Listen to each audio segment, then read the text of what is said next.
Bismillahirrahmanirrahim. Assalamualaikum warahmatullahi wabarakatuh. Sahabat Pinti Perempuan Indonesia, kali ini kita masuk ke episode yang kesekian kalinya dalam podcast Pinti Bertandang.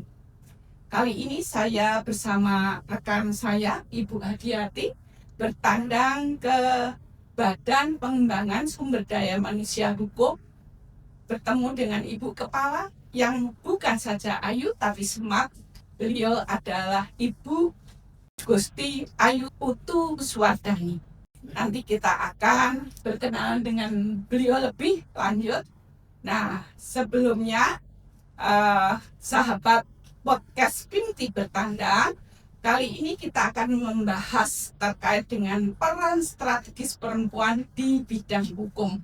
Sebagaimana kita ketahui bersama, dalam Akta Cita nomor 7 Bapak Presiden Prabowo Subianto, yaitu di dalam reformasi politik hukum dan birokrasi menempatkan hukum sebagai fondasi utama pembangunan hukum nasional. Selanjutnya, berkenan untuk host yang kedua memperkenalkan diri. Silakan Ibu Atik. Terima kasih Bu Utami. Memperkenalkan tentang Ikatan Pinti ya Bu ya. Bu Utami ini juga cantik dan smart juga. Terima kasih, selamat datang di podcast Pinti, mitra, pemirsa, pendengar. Jadi sedikit saya ingin menyampaikan tentang Pinti. Jadi organisasi Pinti Perempuan Indonesia ini dibentuk pada tahun 2018-2019 dengan ide sebetulnya untuk memberdayakan ASN perempuan. Di bidang apa? Tentu saja di bidang pendidikan, di bidang sosial, di bidang hukum, di bidang ekonomi. Tetapi sampai saat ini ternyata kita sudah berkembang. Jadi pembangunan tidak hanya kepada ASN perempuan, tapi kepada perempuan-perempuan di luar ASN. Nah, ini yang menjadi menarik. Jadi pada kesempatan ini nanti mungkin kita tidak hanya bicara tentang ASN perempuan, tapi bicara juga tentang non-ASN perempuan. Itu mungkin sedikit tentang gambaran ya Bu Utami tentang Pinti Perempuan Indonesia. Jadi ini pimpinan tinggi perempuan Indonesia.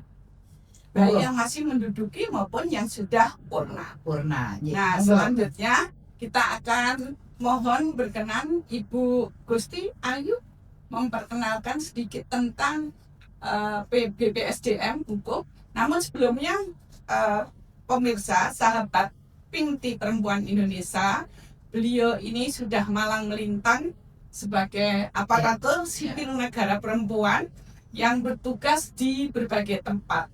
Pernah beliau bertugas di Jogja, kemudian kembali ke Jakarta. Nah, sekarang menduduki posisi yang sangat strategis di bidang hukum nasional, khususnya dalam pengembangan sumber daya manusia hukum. Baik, barangkali bisa disampaikan sedikit tentang Ibu. Kok Ibu bisa sampai posisi seperti ini itu seperti apa? Baik, Silakan. terima kasih. Bismillahirrahmanirrahim. Assalamualaikum warahmatullahi wabarakatuh. Waalaikumsalam warahmatullahi wabarakatuh. Salam untuk semua pemirsa podcast Pinti Bertandang. Ini luar biasa, kami mendapatkan kesempatan untuk bersama-sama para host yang luar biasa juga. Jadi kalau kita lihat host-host kita ini memang sudah purna, tapi semangatnya luar biasa. Ini yang menjadi motivasi untuk kita semuanya, khususnya perempuan, untuk terus berjuang dan mengabdi kepada bangsa dan negara. Baik Ibu, saya Gusti Ayu Putu Suwardani, memang diangkat sebagai Kepala BPSDM Hukum sejak November 2024. Tepatnya pada saat pemisahan kementerian dari Kementerian Hukum dan HAM menjadi Kementerian Hukum. Nah, dari situ kami diberikan amanah untuk menjadi Kepala BPSDM Hukum. Namun rekam jejak kinerja saya sejak 35 tahun yang lalu, kami memang berasal dari pemasyarakatan, tidak sama dengan Ibu Utami. Jadi memang kita lahir dari Akademi Ilmu Pemasyarakatan, lulus di tahun 85 dan lanjut kita menempatkan tugas di Kalimantan Barat pada saat itu. ada di letaknya di Putu Sibau. Kami sebagai pembimbing kemasyarakatan dan sempat 7 tahun pada awal karir kami, 7 tahun di Putu Sibau di Kalimantan Barat. Setelah itu kami pindah ke Jakarta dan di situ mulai mengawali karir yang lainnya lagi. Pada saat kami dipercaya menjadi Kepala Lapas Anak Wanita Tangerang, kami menjabat sekitar 2 tahun dan akhirnya kembali lagi dan saya tertarik untuk membuat kebijakan-kebijakan tentang anak yang berhadapan dengan hukum. Pada saat itu persis Kami untuk yang terkait dengan anak yang berhadapan dengan hukum beliau banget ya. Berarti kita juga pernah ke sana ya, selapasnya ya. Kamu dengan beliau. Tepatnya pada saat itu Undang-Undang Nomor 11 Tahun 2012 disahkan. Jadi itu persis pada saat saya kembali ke Direktorat Jenderal Pemasyarakatan untuk menyusun semua kebijakan-kebijakan tentang anak yang berhadapan dengan hukum yang ada di dulu lapas anak, sekarang sudah menjadi LPK, Lembaga Pembinaan Khusus Anak. Sempat beberapa tahun di sana dan kemudian saya dipercaya sebagai Kepala Divisi Pemasyarakatan di Jogja. Di sana sempat 3,5 tahun Bu pada saat COVID, dan pada saat itu memang perjuangannya luar biasa. Tapi alhamdulillah selama 3 tahun itu saya bisa membawa seluruh UPT Jogja bersih dari narkoba. Oh, Itu sesuatu banget. Kita bilang terus Bu. Iya, luar biasa ya. Dan mendapatkan penghargaan dari BNN 2 kali, 2 tahun berturut-turut, termasuk dapur higienis, juga klinik pertama di setiap lapas bisa mendapatkan izin. Yang pertama adalah Jogja pada saat itu. Alhamdulillahnya diberi amanah. Kemudian setelah dari Jogja sempat mampir sebentar di Direktorat Jenderal HAM, Hak Asasi Manusia. Yang sekarang jadi kementerian. Sekarang jadi kementerian dan terpisah ya. Alhamdulillah menjadi Direktur Diseminasi dan Penguatan HAM pada saat itu. Dan pada saat 9 bulan meniti karir di HAM sudah banyak juga yang kita dapatkan, karena memang ternyata HAM itu luas sekali ya. Kalau kita lihat dia memang harus ada di segala bidang. Nah itu yang menjadi titik fokus saya. Nah, ini sebenarnya bisa kita tempatkan di setiap bidang pekerjaan kita untuk hak asasi manusia. Nah, alhamdulillah pada saat pemisahan Kementerian Hukum dan HAM pada saat itu saya percaya untuk menjadi Kepala Badan Pengembangan Sumber Daya Manusia khususnya gitu. Itu sekilas perjalanan saya, Bu. Berarti Bu Ayu itu sudah Kementerian Hukum, Kementerian HAM, Kementerian Kementerian pasti ya. Ini pasti ini pas ya. Tinggal Kemenko yang kurang biasa. Kalau mau menjadi Bu Amen ya. Siapa Gitu ya. Iya, luar biasa. Pada saat Ibu tadi saya lanjutkan juga. silakan Ibu. Pada saat tadi Ibu menceritakan tentang pemisahan Kementerian Hukum, Kementerian HAM, kemudian Kementerian ini pas. Apa kemudian yang Ibu lakukan? Karena sekarang kan Ibu harus melepaskan ini jejak-jejak dari ini pas, jejak dari HAM, kemudian konsentrasi ke hukum. Sedangkan di sini BPSDM Ibu pastinya dulu kan 3 ranah ini ya, 3 bidang ini menjadi kewajiban Ibu untuk pengembangannya ya. Nah, apa yang kemudian menjadi prioritas Ibu setelah 3 kementerian, setelah menjadi 3 kementerian ini? Iya.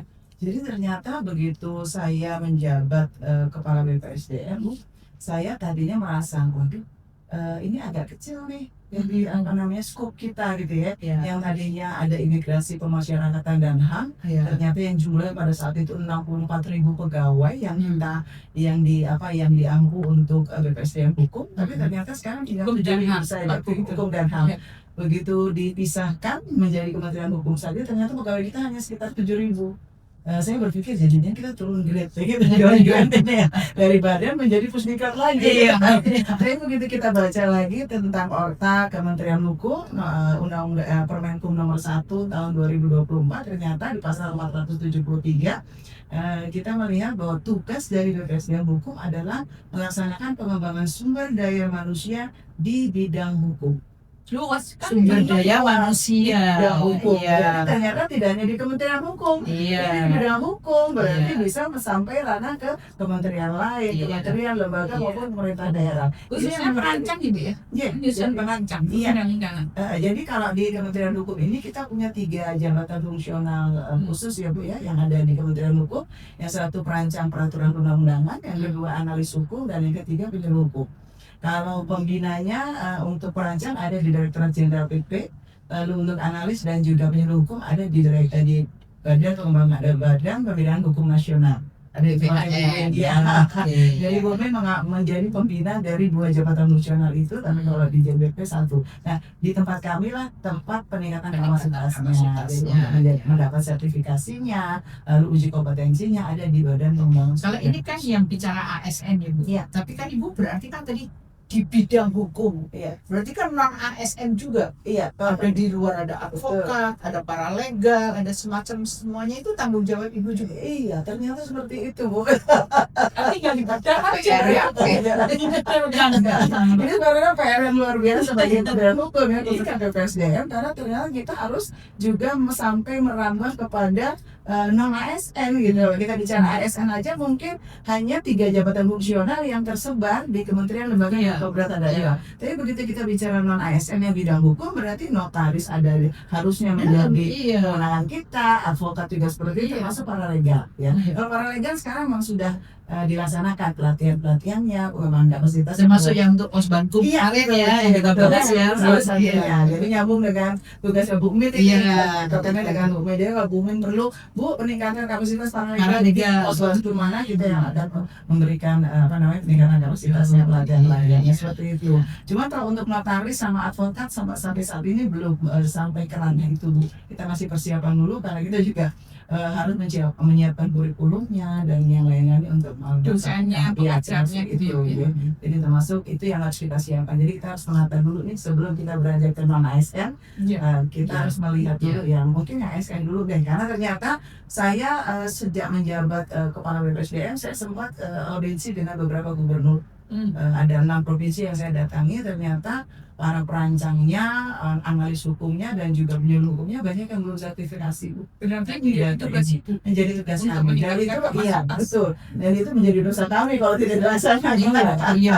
Karena mereka benar-benar dibutuhkan di daerah. Iya, betul. Apalagi sekarang kan kasus-kasus hukum ya Bu ya, terutama yang menyangkut ASN ini kan luas sekali, luas sekali, tidak hanya masalah korupsi atau penggunaan barang-barang. Maladministrasi. Nah, itu Itu kan kan seperti itu. Karena ketidaktahuan. karena tidak tahu akhirnya pas kita selesai purna kita Dijaga. dipanggil gitu kan. Nah ini kan butuh Kita menghindari Butuh itu, ahli-ahli antisipasi itu. tadi. Karena emang PR kita masih banyak sekali, harus kita latih. Jadi kalau harus datang, karena kalau sekali pelatihan peraturan perancang itu Bu, bisa sampai 3 bulan. undangannya dari mana? Jadi memang Iya. akhirnya kita juga harus berpikir untuk Prioritas. prioritas Iya. prioritas mana dulu Iya, yang ditemukan, lalu mungkin perwakilan dari masing-masing daerah yang bisa mengikuti yang kita dahulukan, karena paling tidak ada perancang, ada analis, ada penyuluh hukum di satu tempat yang sudah sertifikasi, karena ternyata itu pengaruh dengan IRH, Indeks Reformasi Hukum. Pada saat ada perancangnya tapi belum sertifikasi, di daerah itu tidak bisa naik tuh indeksnya gitu. Itu berarti menjadi salah satu tugas kami. Tantangan untuk- Ibu berarti untuk meningkatkan IRH juga menjadi tantangan. Iya, salah satunya kita arahnya ke sana targetnya ya. Jadi kita harus membantu pemerintah daerah juga untuk meningkatkan itu, kan itu menjadi salah satu indikator di Kementerian Hukum juga kan. Jadi ada apa sih mutualisme simbiosis mutualisme seperti itu yang harus kita perhatikan, dan ya memang kita harus cari prioritasnya banyak sekali jumlahnya seperti itu. Sahabat Pinti Perempuan Indonesia, kembali kita ke podcast Pinti Bertanda. Sebagaimana tadi kita dengarkan begitu banyak program prioritas yang dilaksanakan oleh Badan Pengembangan Sumber Daya Manusia Hukum. Nah, kita akan bertanya pada Bu Kepala, Bu Ayu, dari sekian prioritas mana yang itu prioritaskan? Karena semua itu penting dan strategis. Silakan. Baik, terima kasih Bu. Jadi kalau kita melihat di BPSDM Hukum ini, karena bergeraknya sasarannya di bidang hukum dengan PR yang begitu banyak, termasuk di kementerian, lembaga dan juga pemerintah daerah, Jadi kami petakan mana yang menjadi prioritas dari prioritas gitu ya. Harus ada prioritas dari prioritas karena sebenarnya kalau kita lihat dari tugas mereka semuanya penting untuk mendapatkan Penting dan sertifikasi. strategis ya. Strategis banget. Tapi karena kondisi mungkin beberapa kendala yang ada di kami seperti mungkin Terutama waktu ya, waktu juga ya. waktu lalu juga WDI suaranya, tenaga pengajarnya dan juga mungkin termasuk anggaran ya. Iya. Itu menjadi kendala. Namun demikian kami juga harus memilah dan memilih. Jadi kami punya dua prioritas. Yang pertama prioritas untuk pelatihan jabatan fungsional yang memang sudah rutin kami lakukan. Tapi juga kami alhamdulillah mendapatkan amanah dari Bappenas untuk melaksanakan prioritas nasional. Nah, yang prioritas nasional barangkali bisa dijelaskan. Jadi kami punya dua kegiatan prioritas nasional sejak tahun 2025 sampai 2029, yaitu training of fasilitator implementasi KUHP baru. Nah ini yang sedang viral di Tahun 2023. Jadi Undang-Undang Nomor 1 tahun 2023 tentang KUHP baru ini tetap menjadi sorotan masyarakat karena ternyata belum semua masyarakat paham perbedaan paradigma dari yang lama dengan yang baru. Nah ini kami mendapatkan amanah untuk melaksanakan sosialisasi ini dengan melaksanakan 11 angkatan di setiap tahunnya. Jadi sampai 5 tahun ke depan nanti kami melaksanakan prioritas nasional. Itu per provinsi apa? Iya, jadi ini benar-benar pelatihan atau training fasilitator terpadu. Kita mengambil dari aparat penegak hukum, polisi, jaksa, hakim, Tapi masih advokat, semuanya ASN. Ya, semua sementara ASN. Lalu juga termasuk akademisi yang kita minta. Ya, ini yang sebenarnya sedang kita kita percepatan gitu ya karena banyak sekali yang belum paham akselerasinya. Terus segera secara masif untuk mensosialisasikan ini karena Undang-Undang Nomor 1 2023 yang tentang KUHP ini sudah mulai diberlakukan di tanggal 2 Januari 2026 gitu. Jadi mau tidak mau, suka tidak suka, masyarakat juga harus paham ya. Tidak hanya APH-nya saja, advokatnya saja, tapi masyarakat juga harus paham. Kami mendapatkan kesempatan ini untuk melaksanakan TOF KUHP Undang-Undang Nomor 1 tahun 2003 sampai 5 tahun ke depan. Yang kedua, prioritas nasional kami adalah melaksanakan pelatihan analis hukum. Ya, analis hukum ini juga kami membuka kesempatan untuk pemerintah daerah juga, kementerian, lembaga, dan pemerintah daerah. Ini mungkin menjadi salah satu pintu untuk menjawab semua pertanyaan yang tadi saya sampaikan. Setelah kami keliling 6 provinsi, ternyata masih banyak yang belum sertifikasi. Ini kami tidak mencoba mengajak mereka untuk mengikuti TOF ini. Kolaborasinya dengan pemerintah daerah. Karena yang banyak memang pemerintah daerah. Pelaksanaannya di Jakarta atau Ibu keliling ke sana? Ini yang sedang menjadi salah satu inovasi kami sebenarnya ya karena dengan kondisi efisiensi di tahun lalu lalu sekarang ini juga ada sedikit penghematan anggaran gitu ya untuk pemerintah kami harus melaksanakan secara blended jadi tidak klasikal lagi sekarang jadi inovasi blended learning jadi kita awali dengan e-learning dulu ya selama 5 hari sisanya baru kita undang untuk klasikal atau kita melaksanakan secara PJJ jadi kita mengikuti pesertanya ada di mana nih sebenarnya kalau emang jauh sekali kita bisa setting untuk PJJ tapi yang pembelajaran jarak jauh melalui online tapi yang mungkin kita ingin dapatkan sih sebenarnya bagusnya blended. Jadi mereka mempelajari dulu e-learning dulu selama 5 hari. Setelah mereka mendapatkan teori-teorinya, mereka masuk ke kelas dengan waktu yang agak singkat, tinggal diskusi saja. Lalu ada pemantapan. Iya, lalu dengan rencana aksi sampai nanti ada post testnya seperti apa. Nah itu yang sedang kita galakkan sekarang. Nah dua pelatihan ini yang menjadi prioritas nasional. Jadi yang pertama tadi TOF KUHP, lalu yang kedua analis hukum. Nah ini mungkin menjawab dari prioritas yang rutinitas yang tadi saya sampaikan ada sekitar 5.000 lebih yang belum kita latih untuk sertifikasi dari 3 jabatan fungsional itu. Mungkin salah satunya kita caranya dengan mengikutkan di prioritas nasional. Namun kita tidak berhenti di situ, kita juga mulai mencanangkan beberapa pelatihan rutin di tahun ini untuk mengurangi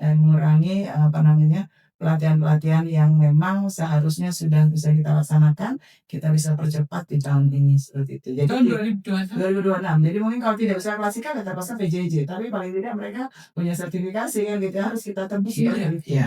Sebenarnya Ada kaitannya dengan tadi ya indeks revolvasi. Iya betul. Jadi, nah Iya, ada satu terobosan kami sebenarnya. Kami sudah ingin kolaborasi juga sebenarnya ingin kita sampaikan nih satu terobosan ke Direktorat Jenderal Pembinanya yang ada di Dijen BP maupun di BPHN. Apakah memungkinkan apabila mereka adalah pejabat fungsional ahli pertama, yaitu mendapatkan pelatihan secara MOOC, Massive Open Online Course. Jadi memang mereka belajarnya, latihannya hanya di website saja, aplikasi saja, tapi ada pretestnya, ada post-testnya, lalu ada tanya jawabnya dengan narasumber gitu ya. Nah, apakah memungkinkan bisa seperti itu? Kalau itu bisa secara masif Itu bisa. menarik sekali ya, karena sekarang kan kita Caranya teknologi juga sudah luar Iya, biasa. digitalisasi. Nggak perlu lagi kita ketemu gitu Iya, kan, betul, tapi dengan betul. online program dan itu sudah PJJ ada kan. sudah ada modulnya, Betul, iya. semua dilakukan di modul, Iya. ada pretest, ada post-test. Saya rasa why not gitu ya. Iya, Ini kan bisa untuk mempercepat tuh. Iya, ini yang sedang kita coba dengan pendekatan dengan pejabat pembinanya karena memang keputusan ada di Pejabat, ya, dari Dijen BP maupun BPHN. Iya. Tapi kalau itu bisa memberikan solusi yang baik, masa tidak kan Iya. gitu ya. Iya. Caranya sekarang digitalisasi. Betul. Ini sedang kita tingkatkan terus komunikasi dengan para pejabat pembinanya. Mungkin itu beberapa hal yang mungkin untuk terobosan kami yang memang harus kita laksanakan di tahun ini gitu. Jadi sudah Karena 2029 itu nggak lama juga. betul jadi. Apalagi Bu, tapi sudah berpikir 2029 nih. enggak, KUHP kan sudah diterapkan Bu. Jangan Iya, sampai nanti jangan sampai. masyarakat Betul, kaget. Loh, betul. kok begini gitu tuh. Iya, Mereka belum makanya tahu gitu. Saya mohon maaf menampilkan juga KUHP dan KUHAP karena ini menjadi salah satu program kami. Iya. Jualan Untuk mensosialisasikan Undang-Undang Nomor 1 Tahun 2023 tentang KUHP dan Undang-Undang Nomor 20 Tahun 2025 tentang KUHAP. Iya. UAM-nya ini yang mungkin tahun ini baru akan kita coba includekan insersikan dengan program TOF KUHP-nya karena biar berjalan bersamaan gitu ya. Tapi memang modulnya sedang dalam penyusunan sehingga belum bisa kita. Ini PR dan pekerjaan yang luar biasa ya Bu Tami, karena perlu percepatan ini Bu. KUHP dan KUHAP ini kan tidak hanya menjadi perhatian para ASN, Iya. tapi masyarakat luas. Itu kan semua matanya sekarang ke sana. Iya. Tertuju. Karena untuk mereka juga Bu. Iya, kayaknya protesnya tuh banyak sekali terhadap dua undang-undang ini kan, yang kita harus sosialisasikan lah. Memberikan gitu, bisa sosialisasi. masif. Ya. Mungkin saya agak bergeser sedikit ya Bu Ayu, Bu Utami. Saya mau bicara perempuan nih, ya, karena kita kan tadi udah bicara masyarakat secara umum, ASN secara umum.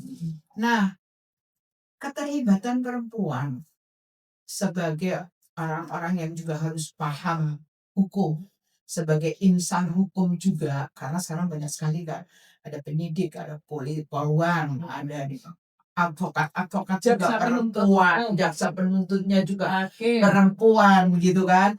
Nah, apakah ada gimana ya, maksudnya begini, kebijakan-kebijakan kita ini kan tadi yang disampaikan itu kan semua kebijakan. Ini kan masih berbau umum ya, bahkan agak minimal lah keberpihakan perempuan gitu. Nah, apakah ada juga program-program dari sekian banyak yang Ibu tadi sampaikan yang memang menyasar kepada baik pejabat laki-laki maupun pejabat perempuan, tapi terkait dengan program-program gender mainstreaming, sehingga pada saat mereka membuat kebijakan ada bau-bau keberpihakan terhadap perempuan. Iya. Ini menarik Bu karena memang sejak saya di sini saya tidak hanya melihat dari beberapa fokus saja ya termasuk perempuan. Awalnya saya melihat pertama dari Astra Cita sebenarnya. Kenapa tiba-tiba saya membuat perubahan nomenklatur dari kampus pengayuman menjadi kampus pengayuman Pancasila? Karena kita melihat bahwa Astra Cita yang nomor 1 dari presiden adalah memperkokoh ideologi Pancasila, demokrasi dan hak asasi manusia. Dari situ saja kita sudah punya keyakinan bahwa kita sebagai yang melahirkan SDM unggul untuk Indonesia Emas di tahun 2045 harus mempunyai prinsip-prinsip itu gitu. Makanya kita berubah menjadi kampus pengayoman Pancasila, di mana di dalam setiap materi pelatihannya itu kita selipkan, Bu, materi-materi tentang nilai-nilai Pancasila, lalu nilai-nilai tentang HAM. Nah, ini salah satunya yang mungkin setelah ini kita akan menyasar kepada mindset tentang gender ini gitu. Kemarin kita sudah ada omongan sedikit dengan salah satu deputi di Kementerian BPA dan sudah kontak dengan ASDEP-nya. Seperti kita arahnya ke sana. Jadi kita berharap setiap materi pelatihan kita ini, apapun itu bentuk pelatihannya, baik fungsional, teknis maupun kepemimpinan, kalau memang bisa, kita akan masukkan materi-materi tentang gender ini. Ya, pada saat mereka nanti membuat kebijakan, merancang peraturan undang-undangan, lalu menganalisis hukum, lalu pada saat mereka memberikan penyuluhan tentang hukum kepada masyarakat, mindset mereka juga tetap harus berfokus kepada perempuan, kan, seperti itu. Ya, bukan kita minta perlakuan lebih terhadap perempuan, gitu ya. Tapi karena beberapa kajian itu kan kita bunyinya seperti itu, temuannya seperti itu ya. Terakhir kemarin dengan Prospera ya, BMT juga terlibat. Itu temuannya juga bahwa para pembuat kebijakan ini kadang-kadang melupakan aspek gender mainstream, keberpihakan terhadap perempuan di dalam kebijakan-kebijakan yang keluar. Jadi seolah-olah ya kan perempuan laki-laki sama, tapi bukan itu maksudnya gitu kan. Ada keberpihakan, misalnya kalau kita ini agak melintas mungkin ke lapas ya. Ya lapas perempuan kan nggak mungkin dong laki-laki gitu kan. Mestinya sipirnya juga perempuan. Itu kan bukan pembela perempuan, tapi sudah seharusnya seperti itu gitu ya. Nah, terus kemudian ke kepolisian gitu kan. Kalau korban-korbannya perempuan, yang dihadapi laki-laki kan juga nggak akan bunyi perempuannya itu. Nah ini kalau yang menghadapi sesama perempuan beda gitu. Nah seperti itu maksudnya. Jadi bukan minta perempuan dilakukan lebih, tidak, tapi ya ada keberpihakan sih. Iya, sebenarnya kita sudah sepakat, Bu. Memang tinggal implementasinya saja, karena sebenarnya kita sudah berkoordinasi juga dengan Kementerian BPA gitu. Kalau kita akan menyelipkan satu materi tentang gender ini kepada setiap pelatihan-pelatihan yang akan kita laksanakan. Itu sudah kita canangkan, belum ketemu lagi nih. Nah, kita juga berharap di 2025 kemarin kan kita konsennya kepada Pancasila, nilai Pancasila dan hak asasi manusia. Jadi setiap pelatihan itu kami masukkan, Bu, 2 JP paling tidak untuk materi HAM, 2 JP lagi untuk Pancasila. Jadi alhamdulillah mendapat apresiasi dari BPIP, Bu. Kami mendapatkan nilai 98. Istimewa sekali. Itu udah tinggal sedikit Pancasila. Jadi alhamdulillah kita bisa melaksanakan pelatihan ideologi Pancasila. Jadi sebenarnya kita sudah bisa melaksanakan dengan izin dari BPIP. Ini merupakan satu kebanggaan bagi kami ya, pada saat belum ada setahun pada saat itu merubah nama kampus pengayoman Pancasila, ternyata sudah mendapat apresiasi yang luar biasa. Luar biasa, Bu. Kami Bu, sebelum ditutup saya pengen ngomong. saya belum mau nutup sebenarnya. Ini terkait dengan Poltek, Ibu. Selama ini kan Poltek Imigrasi dan Pemasyarakatan ada di bawah Poltek PIN. Nah sekarang seperti apa, barangkali ini perlu juga disampaikan agar masyarakat tahu bahwa di BPSDM itu juga punya Poltek gitu, atau apa sebutannya. Silakan. Baik, ini menjadi salah satu yang memang sedang kita laksanakan ya, dan kita inginnya sih segera gitu, karena memang pada saat Poltek PIN, Politeknik Pengayoman Indonesia dibentuk hanya mempunyai 2 jurusan imigrasi dan pemasyarakatan. Ternyata tiba-tiba pindah nih, dipisah. Berarti mau tidak mau kami harus menyerahkan kepada orang tua kandungnya dong, gitu ya, dua-duanya. Alhamdulillah imigrasi, Poltek jurusan imigrasi pemasyarakatan akan segera kita serahkan kepada Poltek IMIPAS yang alhamdulillah sampai saat ini sudah jadi Polteknya. Lalu tinggal persiapan perangkatnya, termasuk dosen-dosennya. Karena ini harus kita pindahkan. Nah, dalam proses pemindahan itu kami juga mempersiapkan, karena kalau Poltek nanti 2 jurusan ini pindah, berarti Poltek kita nggak punya jurusan, bisa ditutup nih dikti kan. Tapi alhamdulillah kami sudah bikin 1 jurusan baru, Bu, jurusan hukum terapan yang punya 4 prodi. Satu prodi perancangan peraturan perundang-undangan sesuai dengan tusi dari Kementerian Hukum. Lalu prodi hukum kekayaan intelektual. Yang ketiga prodi administrasi hukum umum. Dan yang keempat prodi pembangunan hukum. Nah, kita sudah punya 4 prodi. Insya Allah di mulai tahun ini akan merekrut mahasiswa, tapi mungkin tidak militer gitu, tidak semi militer seperti imigrasi pemasyarakatan. Jadi pada saat nanti imigrasi pemasyarakatan jurusan kita serahkan kepada IMIPAS, kita sudah punya jurusan baru. Jadi perlu dipertegas lagi. Tapi memang pemindahannya sedang proses karena tidak semudah itu memindahkan jurusan ke Poltek yang baru. Harus ada migrasi data, migrasi dosen segala macam itu, termasuk data tarunan yang 1.900 sekian itu. Kalau migrasi perlu waktu seminggu lebih itu untuk sama-sama kita laksanakan migrasi. Tapi sama dosennya. ya dosennya Mau nggak pindah? Itu pertanyaannya. Cara tidak semuanya karena kan mereka sudah megang jurusan itu sudah lama dan rata-rata alumni kan. Jadi harus mereka harus ke sana. Kami yang mencari lagi gitu ya. Dosen-dosen yang sesuai dengan Ada sekolah tinggi ilmu hukum Iya, siapa iya. transfer dosen. ini sedang harus kita kerjasama nanti ke depannya. Jadi mungkin seperti itu. Iya.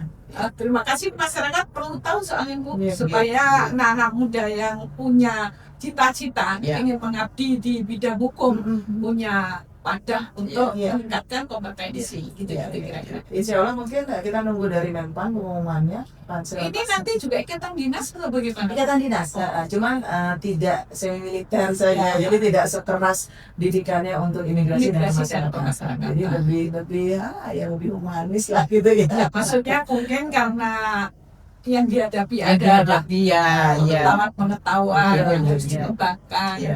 Pun juga semangat. Bukan menghadapi manusia ya. Manusia juga punya dihadapi. Hukum terapan manusia juga Oh iya, sama kan ada juga juga. ada spesifikasinya lah gitu kira-kira. Ya, monggo Ibu barangkali. Jadi, kayaknya kalau dari saya cukup, kalau dari Ibu juga cukup. Mungkin kita minta closing statement dari Bu Gusti Ayu. Kira-kira harapan atau apa yang atau siapa tahu ada kolaborasi yang akan Ibu kembangkan kembangkan dengan mana? lagi gitu. Iya, iya. Ya, monggo Bu. Baik, terima kasih. Jadi kami berharap memang lebih banyak menjaring mitra-mitra ya. Mitra-mitra yang bisa berkolaborasi dalam rangka peningkatan kapasitas sumber daya manusia khususnya di bidang hukum. Jadi kami tidak menutup kemungkinan juga bersama kementerian-kementerian lainnya gitu ya, sama-sama mengisi Universitas gitu ya Bu ya. mungkin kan dosennya sekalian ya, karena kita juga sudah mulai merekrut dosen-dosen baru untuk Poltek PIN gitu. Dan alhamdulillah sudah mendapatkan sih sebenarnya kuota minimalnya sudah ada. Tinggal kita mungkin kalau memang ada tambahan-tambahan dosen-dosen apa namanya kalau gitu ya, dosen tidak tetap ya. Iya. Dosen tidak tetap, kami tetap membuka diri ya. Jadi kita berharap apa yang dilaksanakan di SDM Hukum yang mempunyai tugas untuk meningkatkan kapasitas sumber daya manusia Di bidang hukum bisa memberikan kontribusi yang terbaik untuk visi dan misi Bapak Presiden Republik Indonesia. Ya. Amin. Amin, melahirkan SDM unggul yang berkarakter dengan berpedoman pada nilai-nilai Pancasila. Karena itu yang paling penting kalau menurut saya. Termasuk penguasaan teknisnya yang harus dikuatkan lagi dalam rangka membuat regulasi-regulasi sesuai dengan perkembangan zaman saat ini. Jadi tidak ketinggalan zaman. Iya, sesuai dengan digital, digitalisasi seperti Iya. itu. Kita berharap yang kita lahirkan setelah keluar dari BPSDM ini menjadi pribadi-pribadi atau SDM unggul yang Karakter juga ya, Bu, ya. Pancasila dan juga berintegritas Iya. tinggi dan berdaya saing global terutama gitu ya, untuk mencapai Indonesia Emas di tahun 2024. Harapan yang luar biasa. 2020 Indonesia Emas 2045. Ya. Nggak lama lagi Iya, juga. iya. Mungkin itu, terima kasih. Monggo. Bu Ice, kita memperkenalkan slogan Pinti. Oh, iya. Monggo. Happy, happy, Ah, terima kasih. Ya, saya kira terima kasih Bu Ayu atas semua penjelasannya. Mudah-mudahan apa yang Ibu sampaikan bisa memberikan manfaat, meningkatkan kapasitas, memberikan insan hukum. informasi Ya. kepada para pecinta podcast Pinti Bertanda. Ibu, Bapak, sahabat Pinti Perempuan Indonesia Kiranya itu yang dapat kami sampaikan. Mudah-mudahan kita dipertemukan oleh Allah Subhanahu wa taala di episode berikutnya. Billahi taufiq wal hidayah. Wassalamualaikum warahmatullahi wabarakatuh. Waalaikumsalam. Alhamdulillahirabbil alamin. Assalamualaikum dulu, bisa pakai tutup. Pemirsa, kita minum dulu. Gelasnya pintu juga ya Bu ya. Oh iya, gelasnya Ini mimpi, Bu. memperkenalkan Mimpi. diri saya. Mimpi.